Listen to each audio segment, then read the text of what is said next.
Maganda at magpalang buhay ngayong araw na to.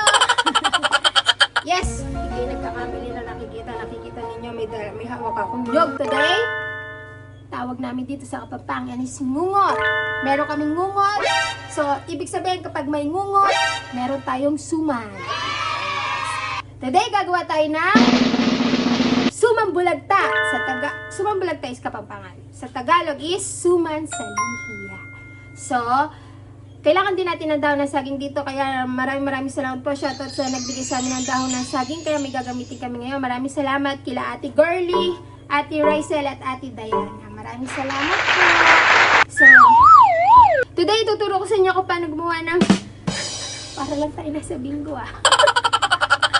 Today tuturo ko sa inyo kung paano gumawa ng suman Lihia.